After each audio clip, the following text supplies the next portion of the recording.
បុរសនោះអង្គុយលើដីដោយកំហឹងរាងកាយរបស់គាត់បញ្ចេញពន្លឺពណ៌មាសយ៉ាងចែងចាំងហាក់ដូចជាអាចផ្ទុះស្លាប់នៅពេលណាមួយតើអ្នកណាទៅអាចស្មានបានថាយុវជនដែលមើលទៅខ្សោយនេះមានផ្ទុកនៅថាមពលដ៏មហាសាលដែលអាចបំផ្លាញពិភពលោកបានដើម្បីរស់គាត់ត្រូវស្វែងរកស្ត្រីដែលមានរាងកាយពិសេសដើម្បីរួមរកជាមួយគាត់ឈ្មោះលូឆឹងជើជាអ្នកមានទេពកោសល្យដែលសម្រេចបាននៅក្បាច់គុណកំពូលពិសេសប៉ុន្តែរាងកាយមនុស្សធម្មតានេះមិនអាចទ្រាំទ្រនឹងថាមពលនៃស្ថានសួគ៌ដ៏មហាសាលក្នុងខ្លួនអ្នកបានទេរាល់ពេលដែលថាមពលហូរមកវាហែកសរសៃឈាមរបស់គាត់យ៉ាងឈឺចាប់បំផុតឃើញសិស្សប្អូនឈឺចាប់ខ្លាំងសិស្សច្បងដែលស្រឡាញ់គាត់មានចិត្តឈឺចាប់ដូចគេយកកំបិតចាក់លោកគ្រូកូនសិស្សសុខចិត្តធ្វើជាអ្នកជួយបែងចែកថាមពលនៃស្ថានសួគ៌ឲ្យសិស្សប្អូនទោះបីជាអាចជួយបានត្រឹមតែមួយពេលក៏ដោយកូនសិស្សក៏សុខចិត្តដែរប៉ុន្តែលោកគ្រូបានបដិសេធយ៉ាងត្រជាក់ចិត្តថានៅលើលោកនេះមានតែរាងកាយពិសេសពីកំណើតប៉ុណ្ណោះដែលអាចដោះស្រាយវិបត្តិដ៏គ្រោះថ្នាក់របស់លូឆឹងជើនិងជួយឲ្យគាត់ផ្លាស់ប្ដូរជីវិតថ្មីបានដើម្បីក្លាយជាព្រះថ្មីបើដូច្នេះលូឆឹងជើប្រែក្លាយជាពន្លឺមាសដ៏ភ្លឺចិញ្ចែកដូចជាអាចកាយធ្លាក់មកលើផែនដីយ៉ាងខ្លាំងក្លាកម្លាំងប៉ះទង្គិចបានកំទេចតូបលក់វត្ថុបុរាណភ្លាមលូឆឹងជើទើបតែញើបឈរមិនទាន់បានពិនិត្យមើលពិភពលោកថ្មីនេះផងអ្នកថាមានរឿងអ្វីធ្វើឲ្យខូចវត្ថុបុរាណដ៏មានតម្លៃរបស់ខ្ញុំអ្នកត្រូវសងខ្ញុំ 5000 ប៉ុន្មាន5លានលូឆឹងជើសើចចំអកមើលបំណែកនៅលើដីដោយកែវភ្នែកមើលងាយអ្នកគ្រាន់តែនិយាយថាវាជាសប្តាហ៍មុនឬសប្តាហ៍មុននោះទៀតសុទ្ធតែជារឿងកុហកទាំងស្រុងនេះទើបតែធ្វើរួចពេលនិយាយចប់បរោះពាក់អាវស្បែកក៏ខឹងសម្បាហើយហៅកូនចៅមកដោះស្រាយជាមួយគាត់នៅចំពោះមុខមនុស្សអាក្រក់លូឈឿនជើមិនភ័យខ្លាចឡើយគាត់លើកជ្រុងមាត់បន្តិចហើយបញ្ចេញខ្យល់ដង្ហើមប្រានភ្លាមនោះកម្លាំងដែលមើលមិនឃើញបានធ្វើឲ្យក្រុមអ្នកលេងនៅនឹងថ្កឹង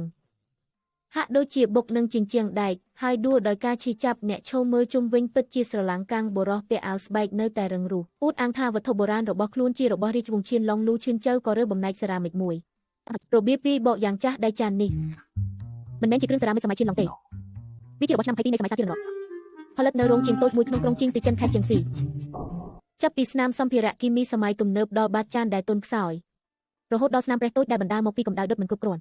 ់គាត់បានវិភាគយ៉ាងច្បាស់លាស់ថែមទាំងប្រាប់ពីចំនួនដែលនៅសេសសល់យ៉ាងត្រឹមត្រូវទៀតផងជំនាញនេះពិតជាអស្ចារ្យណាស់ធ្វើឲ្យអ្នកគ្រប់គ្នាភ្ញាក់ផ្អើលយ៉ាងខ្លាំងហើយក៏បានតាក់ទាញចំណាប់អារម្មណ៍របស់រួនមានអ្នកជំនាញវិតម្លៃរបស់សាមន្ទីរអ្នកអីអ្វីដែលលោកនេះនិយាយគឺត្រឹមត្រូវទាំងស្រុងនេះពិតជាផលិតផលពីរោងជាងតូចនៅជីងទីចិនសម័យសាធារណរដ្ឋមែនមិនមែនជាគ្រឿងសេរ៉ាមិករាជវាំងសម័យឈៀនឡុងទេរួនមាននឹកស្មានមិនដល់ថាយុវជនម្នាក់មានសមត្ថភាពលើសអ្នកជំនាញចាស់វសាប៉ុន្តែនៅពេលកំពុងមានជោគជ័យគ្រោះថ្នាក់ក៏កើតឡើងលូឆឹងជើស្រាប់តែស្លេកស្លាំងរាងកាយញ័រញាក់មិនអាចគ្រប់គ្រងបានមិនល្អទេផលប៉ះពាល់នៃការប្រើធម្មពលស្ថានសួគ៌បានផ្ទុះឡើងហើយធម្មពលដ៏កាចសាហាវកំពុងហូរក្នុងខ្លួនគាត់ដូចជាចង់ហែកគាត់ជាបំណែកពេលដែលគាត់ជិតដួលគាត់ក៏បានធ្លាក់ចូលក្នុងកន្លែងរលាយនៅពេលនោះអភូតហេតុមួយបានកើតឡើង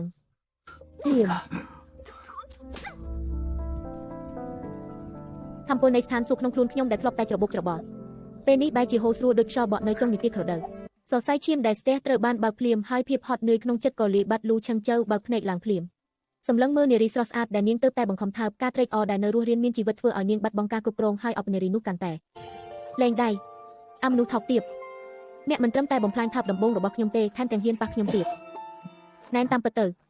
ៅនាងគឺជាប្រធានក្រុមហ៊ុនដ៏ត្រជាក់នៃផ្លូវលក់វត្ថុបុរាណឈ្មោះជាងជៀនយូនៅពេលនោះឯងអ្នកតាមចែកចង់ដ៏ស្មោះត្រង់របស់ជាងជៀនយូគឺសៀងយូក៏បានលោតចេញមកជាងជៀនយូក៏ស្អប់ខ្ពើមចំពោះទង្វើដ៏អសិលធម៌របស់លូឆឹងជើនាងបាននិយាយយ៉ាងត្រជាក់ថាឲ្យឆាប់ទៅឲ្យឆ្ងាយរួចក៏ដើរចេញទៅដោយមិនងាកក្រោយក្នុងពេលជាមួយគ្នានោះសិស្សច្បងកាន់វ័យដែលតែងតែការពារលូឆឹងជើក្នុងភាពងឹតក៏កំពុងស្វែងរកសៀមម៉ដែលបាត់ខ្លួនដោយក្តីបារម្ភនាងបានជួបសៀងយូដែលពោពេញដោយគំនិតអាក្រក់សៀងយូឃើញកាន់វ័យស្រស់ស្អាតខ្លាំងណាស់ក៏កើតចិត្តលោភលន់បន្ទាប់ពីកុហកថាតើលូឆឹងជើអ្នកណា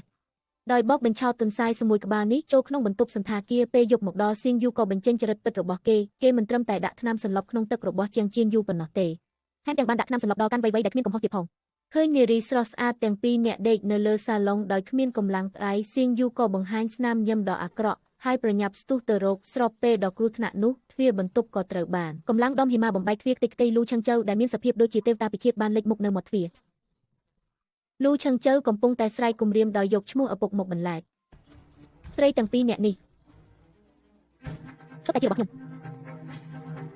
បើឯងចេះគិតគូរក៏ប្រញាប់ទៅឲ្យឆ្ងាយទៅប្រឈមមុខនឹងការបង្ករឿងដ៏ក្រអឺតក្រទុំលូឆឹងជើមានទឹកមុខស្ងប់ស្ងាត់ប៉ុន្តែក្នុងភ្នែកពោពេញដោយកំហឹងពេលនិយាយចប់បាតដៃរបស់លូឆឹងជើក៏បញ្ចេញពន្លឺពណ៌មាសដ៏ភ្លឺចិញ្ចាចគេវាសៀងយូមួយដៃទៀតចេញទៅអស់បើឲ្យខ្ញុំឃើញឯងធ្វើបាបគេទៀតវានឹងមិនងាយស្រួលដូចថ្ងៃនេះទេទឹក